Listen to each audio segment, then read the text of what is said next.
નમસ્કાર, હું મંગળુભાઈ ભંગત. આજે અત્યારે આપણે વોર્ડ નંબર 1ની અંદર ઊભા છીએ.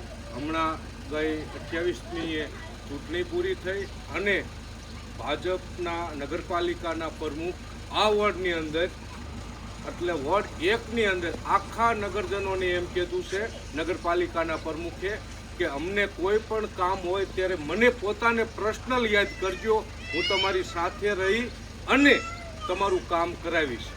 પણ હું મારો વોર્ડ છે એવી રીતે તમારી સાથે રહીશ. પણ 28મી તારીખ વહી ગઈ અને અમારા નગરજનો અત્યારની શાળાની બાજુમાં મેં અત્યારે ઊભા છે. અહીંયા આપણે આ ભૂગર્ભ ગટરની બાજુમાં ઊભા છે. આ આ નગરપાલિકાના પ્રમુખને મેં અત્યારે બતાવવા જઈ રહ્યા છીએ કે તમે વોર્ડ નંબર 1ની અંદર નગરજનોને એવા મોટા મોટા વચન આપ્યા કે દર ત્રીજા દિવસે પાણી આવશે અને તમારી જે ભૂગર્ભ ગટરની સમસ્યા છે એના ઢાંકણા હમા કરશું, રિપેર કરશું, પણ સ્ટ્રીટ લાઇટો કરશું.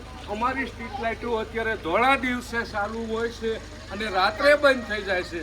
એટલે મહેરબાની કરીને નગરજનોને પણ કહું છું અને નગરપાલિકાના પ્રમુખને કહું છું કે તમે મોટા મોટા વચન વોર્ડ નંબર 1ની જનતાને દઈ ગયા છો અને જનતા વચ્ચે સતત 10 દિવસ 20 દિવસ રહી અને છેતરીને મત લઈ ગયા છો. મોટા મોટા વચનો આપ્યા છે. અમારા ગામની પરિસ્થિતિ, અમારા વોર્ડની પરિસ્થિતિ આ છે. એટલે હું ચેલેન્જ કરું છું કે તમે વોર્ડ નંબર 1ની જનતાને પ્રમુખશ્રીએ છેતર્યા છે એવી તમને ચેલેન્જ કરું છું. અને 5 પછી એકારે કેસરી પટ્ટા લઈને નીકળતા હતા. ગામની જનતાનું દુઃખ નહીં જોવે અને વોટ લેવા માટે વૈશાખ બાપા કરી અને છેતરી અને વોટ છેલ્લા 20 વર્ષથી લઈ જાય.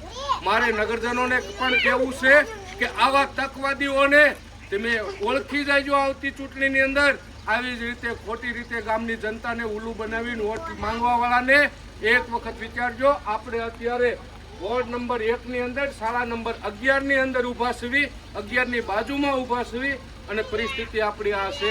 અને છેલ્લા 11 દિવસથી આ વોર્ડની અંદર, આ નગરની અંદર પાણી નથી આવ્યું.